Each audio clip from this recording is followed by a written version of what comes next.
कृषी उत्पन्न बाजार समिती कृषी आणि पणन विधेयक क्रमांक 24 यावरती मी बोलण्याच्यासाठी उभा आहे। सन्माननीय अध्यक्ष महोदय, मी देखील मला पण भीती होती की कदाचित दुर्दैवानं जर हे बिल चर्चेला आलं नाही तर नाशिक जिल्ह्यातील शेतकऱ्यांच्या व्यथा आणि राज्यामध्ये हे बिल आल्याच्या नंतर शेतकरी ज्या पद्धतीने प्रतिक्रिया देत आहे, जर गोंधळामध्ये कदाचित जर हे बिल पारित झालं असतं तर अध्यक्ष महोदय एक संधी निश्चितपणाने याला बाकी आहे। आणि म्हणून माननीय दिलीप वळसे पाटील साहेब, माननीय दादा या ठिकाणी जे बोलले त्याचा मागोवा न घेता जे काही अनुभव आज आम्ही घेतोय, अध्यक्ष महोदय या बिलावर बोलत असताना मार्केट कमिट्यांची निर्मिती होण्याची पूर्वीची परिस्थिती, पिढ्या असायच्या, मलाही माझ्या बालपणात आठवतं की पिढीवर माल न्यायचा, व्यापारी शिवार खरेदी करायचे, शेतकऱ्याच्या खळ्यावर जाऊन खरेदी करायचे आणि मग त्या सगळ्या अनागोंदी कारभाराला शेतकरी नागावले जायचा। म्हणूनच्यासाठी 1963 साली शेतकऱ्याला एक व्यवस्थापन निर्माण व्हावं यासाठी म्हणून या बाजार समित्यांची निर्मिती त्या ठिकाणी झाली। राजकीय भाषण करण्याच्या पेक्षा निश्चितपणानं काही सुधारणा आणि सूचना जर याच्यामध्ये, मला असं वाटतं की अतिशय आवश्यक आहे। अध्यक्ष महोदय, बाजार समितीची निर्मिती खऱ्या अर्थानं झाली, अडतदार अडत घ्यायला लागला, शेतकरी कुठेतरी शाश्वत झाला आणि व्यापाऱ्याने घेतलेला माल अडतदाराच्या कडं शाश्वती बोट तिकडेच जाणार आहे। मी त्याला विरोधच करणार आहे आणि मी आमच्या सन्माननीय सर्व सदस्यांना पण सांगणार आहे। आता अर्जुनरावांना लक्ष्मण रेषा आहे त्याच्यामुळे अर्जुनराव बोलणार नाही। सन्माननीय अध्यक्ष महोदय, अडतीच्या रूपानं मी द्राक्ष बागायतदार शेतकरी अध्यक्ष महोदय,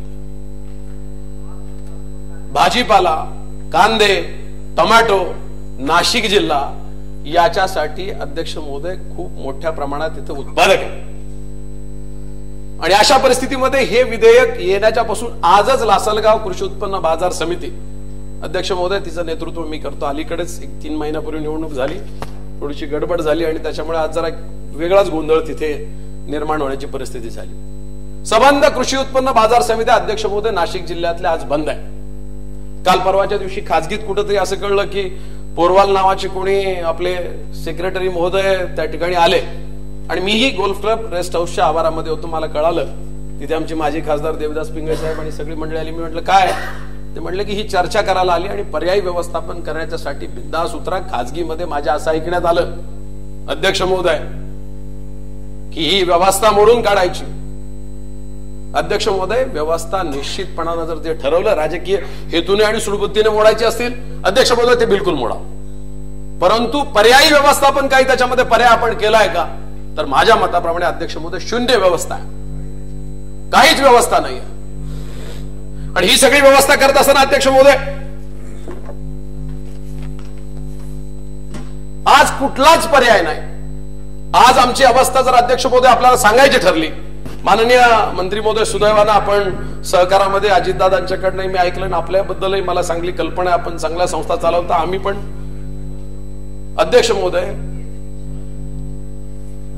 उसाचा मुद्दा खरा तर या ठिकाणी या बिलाशी त्याचा संदर्भ जरी नसला तरी देखील दादा झोन बंदी उठली आणि परिणाम असे झाले की ज्या भागाचं प्रतिनिधित्व अध्यक्ष महोदय मी करतो त्या ठिकाणचे 2 सहकारी साखर कारखाने आज बंद आहेत। तिथला कर्मचारी देशोधडीला लागला, तिथला सभासद त्या ठिकाणी देशोधडीला लागला आणि आज हे विनियमन विधेयक तुम्ही बाजूला करत असताना, हे या ठिकाणी या सभागृहामध्ये चर्चा होत असताना पर्यायी व्यवस्था शून्य। नाशिक जिल्ह्यामधल्या शेतकऱ्यांची अवस्था अध्यक्ष महोदय या बिलावरती बोलायला मर्यादा नसल्यामुळे मी तुम्हाला काही गोष्टी निश्चितपणानं उदाहरण दाखल तुमच्या समोर सांगितलं। कांद्याच्या अवस्थेमध्ये हा सीझन साधारण अध्यक्ष महोदय असा आहे की सगळा शेतकरी कांदा आपल्या चाळीमध्ये आपल्या परीने जर व्यवस्था असेल तर तो साठवून ठेवतो। पावसाच्या वातावरणामध्ये या काळामध्ये भांडवल उभं करण्याचा हा काळ आहे. सकाळीच कुठेतरी लक्षवेधी की औचित्याच्या मुद्द्याद्वारे मला वाटतं राजाभाऊ वाजेंनी तो प्रश्न उपस्थित केला. आज शेतकऱ्याला कर्ज देण्याची आणि कुठली पुनर्गठनाची फक्त घोषणा झाली. दुर्दैवानं आज आमच्या नाशिक जिल्ह्यातला शेतकरी अध्यक्ष महोदय कर्जासाठी मागणी करतोय. विकास संस्था सातत्यानं फोन करताय. जिल्हा बँक मध्यवर्ती बँकेचा मी संचालक आहे अध्यक्ष. आणि एकीकडे पुनर्गठनाची अवस्था अशी असताना, पर्यायी व्यवस्थापन नसताना, आज भांडवल म्हणून कांदा विकायला काढणाऱ्या शेतकऱ्याची अवस्था अशी अध्यक्ष महोदय. उत्पादनाचा खर्च 1200 ते 1400 रुपये क्विंटलचा आहे. 600 रुपयाने कांद्याला कोणी घेऊन नाही राहिलं.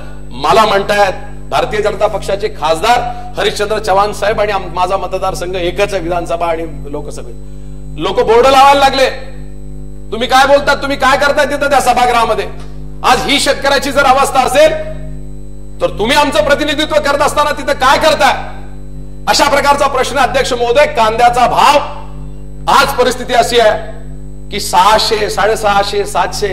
एक तर प्रकार असा आहे, माननीय नामदार खोतकर साहेब आपण बाजार समिती चालवता. एक भुतळा नावाचे व्यापारी आमच्या तालुक्याच्या निफाडचे आणि ई वगैरे जे म्हणतो ना आपण, 3 कांद्याचे प्रतवारीच्या टोकऱ्या त्यांनी लावून टाकल्या. ईमेल आणि व्हॉट्सअप द्वारे वळसे साहेब तो सांगतो की आणा आणि माझ्या इथं आणून घाला. वाटेल त्या पद्धतीचा भाव अध्यक्ष महोदय. आज त्या पद्धतीने कांद्यावाल्याला इतकं नागवलं जात आहे की त्याला मर्यादाच नाही. 600, 650, 700 आणि नवीन एक पद्धत. परत व्यापाऱ्यांचं कुठेतरी त्याच्यामध्ये संघटन आहे अध्यक्ष महोदय. व्यापारी मर्यादित असल्यामुळे ताबडतोब संघटित होतात. शेतकरी आजपर्यंत संघटित झाला नाही. त्याला करण्याचे अनेक प्रयत्न अनेक नेत्यांनी केले आणि आज ही अवस्था असल्यामुळे हा कांदा गोणीमध्ये आणा अशा प्रकारचे निर्बंध व्यापारी आपल्या मनाने लावतात. गोणीचं मार्केट कदाचित नगरला असेल, गोणीचं मार्केट पश्चिम महाराष्ट्रात असेल, पण गोणीचं मार्केट नाशिक जिल्ह्यामध्ये नाही अध्यक्ष महोदय. नाशिक बाजार समिती असेल, निफाड असेल, लासलगाव असेल, मनमाड असेल, उमराणे असेल, या संबंध बाजार समितीमध्ये कांद्याची आवक खुला कांदा येतो. काय व्यवस्था आहे अध्यक्ष महोदय. आज हजार ट्रॅक्टरची आवक येणाऱ्या बाजार समित्यांमध्ये किमान व्यापाऱ्यांवरती निर्बंध आहे.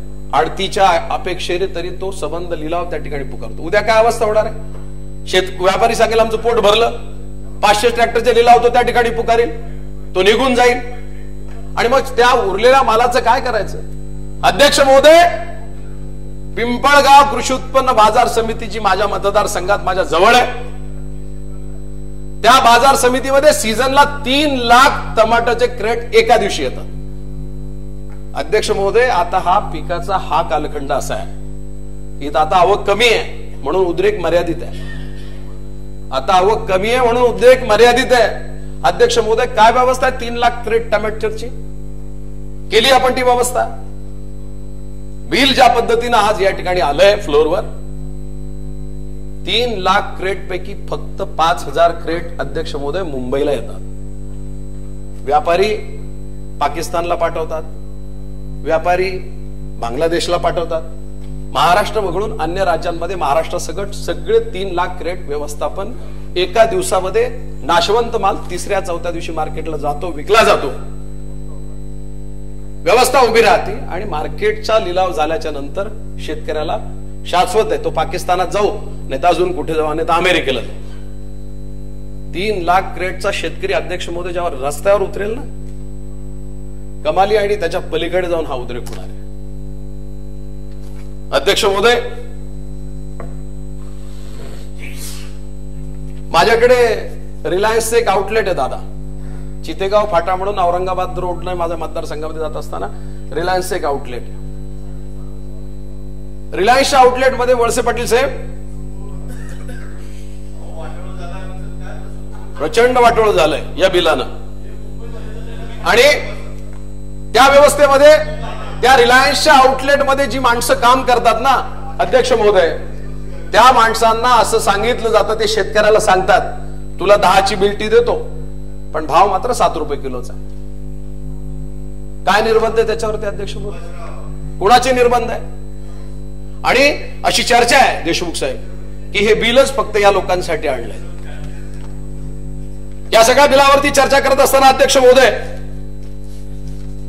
मला असं वाटतं की कोल्हापूरमध्ये ते गुळ नियमनाच्या मध्ये आल्याच्या नंतर अनेक मोठ्या प्रमाणात उद्रेक झाला होता. द्राक्षाची परिस्थिती मी तुम्हाला त्याच्यातनं सांगणार आहे. कालांतरानं शेतकऱ्यांनी सांगितलं की गुळ नियमनामध्ये आणा. अध्यक्ष महोदय, द्राक्षाची परिस्थिती अशी आहे की द्राक्षाचा शेतकरी असा म्हणतोय, शेतकऱ्यांनीच येऊन सांगितलं. ते दादानी का बदललं मला नाही माहिती. कोल्हापूरवाले द्राक्षाच्या बाबत अध्यक्ष महोदय, आम्ही शेतकरी सांगतोय की आम्हाला नियमनामध्ये घ्या. म्हणजे अशी परिस्थिती आहे की प्रत्येक भागामध्ये व्यापारी आपल्या पद्धतीनं शेतावर जातो, द्राक्षाच्या बागेमध्ये जातो, तिथं खुडा करतो, कुठेतरी अगोदर विश्वास निर्माण करतो, 3-4 लोकांचे पैसे रेग्युलर देतो आणि नंतर किमान आमच्या भागातनं 5-5, 10-10 कोटी रुपये दरवर्षी जिल्ह्यातनं अध्यक्ष महोदय व्यापारी घेऊन पळतात नियमनामध्ये नसल्यामुळे. काय व्यवस्था आहे त्याची? शून्य व्यवस्था. अध्यक्ष महोदय, याला जर पर्यायच करायचा असेल, शेतकऱ्याला खऱ्या अर्थानं उभंच करायचं असेल तर निश्चितपणानं ते केलं पाहिजे. त्याच्या समर्थनामध्ये मला नाही वाटत की इथल्या सभागृहाच्या सदनाच्या सगळ्याच लोकांची ती अपेक्षा आहे, सगळ्यांची अपेक्षा. आणि ही अपेक्षा पूर्ण करत असताना अध्यक्ष महोदय, काही बाबींच्या बाबत जर या ठिकाणी जर आपल्याला सांगायचंच ठरलं तर आज इतकी भयानक अवस्था नाशिक जिल्ह्यातली आहे. आणि हे बिल या ठिकाणी विचारार्थ येत असताना काय अवस्था केलेली आहे? उद्या काय होणार आहे? उद्या आज टॅक्सच्या रूपाने लोक पैसे घ्यायला लागले. दादा, टॅक्सच्या रूपानं म्हणजे कसं की आता तुझ्या पद्धतीनं शेतकरी व्यापारी त्या ठिकाणी बोली बोलणार आहे. कशाच्या भरोशावर बोलणार आहे अध्यक्ष महोदय? शेवटी तो नफ्यासाठी करतो हे आपल्याला जगजाहीर आहे. तो आज असं काही नाही तर तसं काही. ज्या पद्धतीनं आता खरेदीची भाव मार्केट चालू, जो कांदा आज 1000-1200 रुपये जायला पाहिजे होता अध्यक्ष महोदय, तो आज 600-650 वर येऊन ठेपलाय. 4% अडतीचा विषय, अडत मर्यादित करा. नियमनाच्या बाहेर जर जायचं नसेल तर त्याच्या पद्धतीनं तसं काम करा. पण हे सगळं करत असताना पर्यायी व्यवस्था केल्याशिवाय अशा पद्धतीचा कायदा आणणं अध्यक्ष महोदय, मला जर विचाराल, शेतकरी म्हणून विचाराल, 2 कृषी उत्पन्न बाजार समितीचं त्या ठिकाणी मी नेतृत्व करतो आणि ही सगळी अवस्था अत्यंत गंभीर स्वरूपाची आहे नाशिक जिल्ह्याची. एका वाशिम मार्केटची तुलना अध्यक्ष महोदय महाराष्ट्राच्या बाजार समित्यांशी अजिबात करू नका. काल परवा त्याचा कायदा तुम्हाला पाहिजे असेल तर अध्यक्ष महोदय तो निराळा करा, वेगळा करा. माझ्या मतदारसंघातला भुशाचा एक शेतकरी, इनोव्हेटिव्ह शेतकरी असतात, आला त्यांनी एक कांदावर 7 किलोची गुळणी तयार केली. संदीप सोनवणे नावाचा भुशाचा शेतकरी, मी खोत साहेबांना काल रात्रीच उदाहरण दिलं. शेतकऱ्याला वाटलं चला आपण मुंबईला जाऊ, टोल नाकेवाल्यांनी अडवलं, ग्रँट रोडला येऊन उभा राहिला, कांद्यामध्ये 7-7 किलोची गोणी विकायला. त्याचा माल कोणी घ्यायला?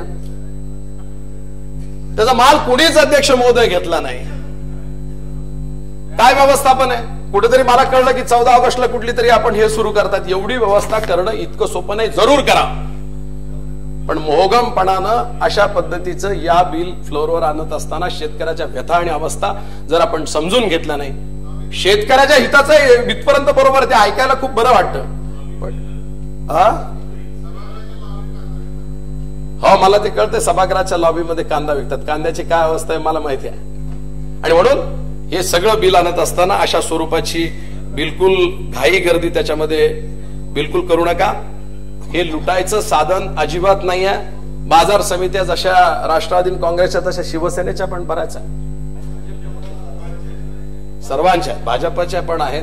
आपल्याकडनं गेलेली माणसं भाजपमध्ये त्यांच्याही बऱ्याच. आणि म्हणून या बिलाला, ह्या विधेयकाला मी या ठिकाणी हे संयुक्त समितीकडे पाठवावं.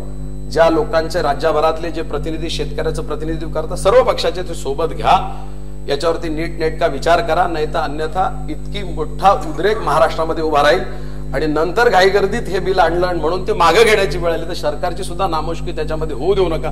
व्यवस्थापन काय जी मोडायची वगैरे विरोधक आरोप करत राहतील, तो राजकारणाचा भाग आहे. परंतु शेतकरी याच्यामध्ये 100% नागवला त्या ठिकाणी तावडे साहेब जाणार आहे. आणि म्हणून शेतकऱ्याला उलट नियमनामध्ये कशा सुधारणा आणता येतील, त्याला हे कसं ठेवता येईल, व्यवस्थापनामध्ये मतदानाचं काय करायचं ते करा, सर्वांना अधिकार द्या, ही बिल वेगळी आणा. पण शेतकऱ्याच्या हिताचं हे बिल अजिबात नाही आणि याची पूर्णपणाने अभ्यास करून हे बिल संयुक्त समितीकडे पाठवावं.